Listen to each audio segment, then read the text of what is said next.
चलिए आज second order reaction में केस थर्ड पढ़ाते हैं, जिसमें अभिकारक दो भिन्न अभिकारक हैं जिनकी प्रारंभिक सांद्रताएं समान हो और दोनों अभिकारकों की कोटि एक एक हो। उसमें हम काइनेटिक्स वेग समीकरण निकालते हैं जब दो भिन्न अभिकारक हो और जिनकी प्रारंभिक सांद्रता समान हो। इस प्रकार की रिएक्शन का इंटीग्रेशन रेट इक्वेशंस कैसे ज्ञात करते हैं वो हम आपको बताने जा रहे हैं। माना अभिकारक ए की प्रारंभिक सांद्रता ए मोल प्रति लीटर और अभिकारक बी की भी प्रारंभिक सांद्रता ए मोल प्रति लीटर है। अभिकारक दोनों अलग अलग हैं लेकिन उनकी प्रारंभिक सांद्रताएं समान है। यहां लिया गया है प्रारंभिक सांद्रता इनिशियल कंसंट्रेशन ए मोल प्रति लीटर है। टी समय पश्चात इनके एक्स मोल डिकम्पोज होकर एक्स मोल उत्पाद बनाते हैं। कितना उत्पाद बनता है? एक्स मोल प्रोडक्ट बनता है। इसके लिए हम यहां रेट इक्वेशन निकालेंगे। मान लीजिए अभिकारक ए और बी दो रिएक्टेंट हैं, उत्पाद पी बना रहे हैं। प्रारंभिक सांद्रता अभिकारक ए की ए और अभिकारक बी की भी ए। उस समय उत्पाद 0 होगा, प्रोडक्ट। टी समय पश्चात अभिकारक ए की सांद्रता ए माइनस एक्स और बी की सांद्रता भी क्या बचेगी? ए माइनस एक्स ही बचेगी। इस पर रेट इक्वेशन लागू करते हैं। Rate of reaction proportional to concentration Ca और कंसंट्रेशन Cb या रेट बराबर K2 CaCb। K2 क्या है? यहां rate constant of second order reaction, द्वितीय कोटि अभिक्रिया का वेग स्थिरांक। ठीक है, इसको सॉल्यूशन करेंगे। रेट बराबर K2 A माइनस एक्स, ए की सांद्रता रख देंगे और टी समय पश्चात बी की सांद्रता रख देंगे ए माइनस एक्स। तो dx अपॉन dt रेट बराबर K2 A माइनस एक्स का होल ट्वाइस। ये कर सकते हैं। ये समीकरण जो प्राप्त हुआ ये डिफरेंशियल रेट इक्वेशन है सेकेंड ऑर्डर रिएक्शन का। अवकलित वेग समीकरण है ये सेकेंड ऑर्डर अभिक्रिया का। इसको पुनर्व्यवस्थित करने पर क्या करेंगे? इसको रीअरेंजमेंट करेंगे। इसका रीअरेंजमेंट करेंगे तो बच्चों देख ध्यान दे, dx a माइनस एक्स इधर आ जाएगा और dt इधर चला जाएगा। तो dx upon a minus x का होल टू बराबर K2 dt।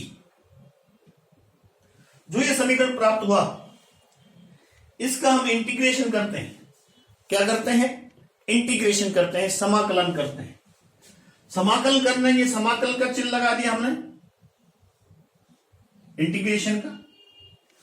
Integration dx upon a minus x 2 बराबर K2 इंटीग्रेशन dt। इसका इंटीग्रेशन होगा 1 अपॉन a माइनस एक्स और इसका इंटीग्रेशन होगा K2t I2 यहां सेकेंड ऑर्डर रिएक्शन का इंटीग्रेशन कांस्टेंट है, समाकलन स्थिरांक है। कौन सा? I2। क्लियर? ये समीकरण होगा 2, नंबर 2 समीकरण होगा। मान लीजिए प्रारंभ है t बराबर 0, तब उत्पाद क्या होगा? 0 ही होगा, शून्य होगा। ये मान समीकरण 2 में रखने पर तो हम x की जगह शून्य रख देंगे और t की जगह शून्य रख देंगे तो हमें क्या प्राप्त हो जाएगा? 1 अपॉन a बराबर I2 का मान हमें यहां प्राप्त हो गया है। इंटीग्रेशन कांस्टेंट का मान हमें यहां प्राप्त हो गया है। इस इंटीग्रेशन कांस्टेंट का मान समीकरण कहां रखेंगे? वापस 2 में रखने पर 2 में समीकरण रखेंगे तो 1 upon a minus x K2t plus 1 upon a। I2 का मान हमने यहां रख दिया। 1 अपॉन a को हम लेफ्ट साइड में ले जाएंगे तो क्या मान आएगा? 1 upon a minus x minus 1/a बराबर k2t। इसका हम समाधान करेंगे तो ये लघुत्तम लिया, इसे समाधान करेंगे तो a से a कट जाएगा, तो ऊपर बचेगा x, नीचे बचेगा a minus x a minus x बराबर k2t। क्लियर? यहां तक बिल्कुल सिंपल है। ये हम k2 का मान ज्ञात करते हैं, वेग स्थिरांक रेट कांस्टेंट, तो k2 बराबर हो जाएगा 1/t root x upon a minus x। ये जो समीकरण हम प्राप्त होगी, ये सेकेंड ऑर्डर रिएक्शन की इंटीग्रेशन रेट इक्वेशन है। कौन सी सेकेंड ऑर्डर रिएक्शन? जब दो भिन्न अभिकारक अभिक्रिया में भाग ले रहे हो और जिनकी प्रारंभिक सांद्रताएं समान हो। ये कई बार परीक्षा में पूछा जाता है। उस अभिक्रिया का समाकलित वेग समीकरण व्युत्पन्न कीजिए जिनमें दो भिन्न अभिकारक भाग ले रहे हो परंतु उनकी सांद्रताएं समान हो। तब आपको इस पूरा का पूरा ये डेरिवेशन करना है।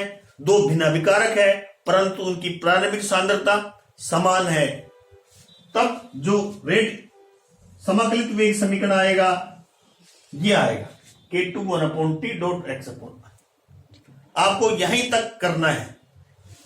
ये द्वितीय कोटि अभिक्रिया का समाकलित वेग समीकरण जब दो भिन्न अभिकारक भाग ले रहे हो जिनकी प्रारंभिक सांद्रताएं समान हो।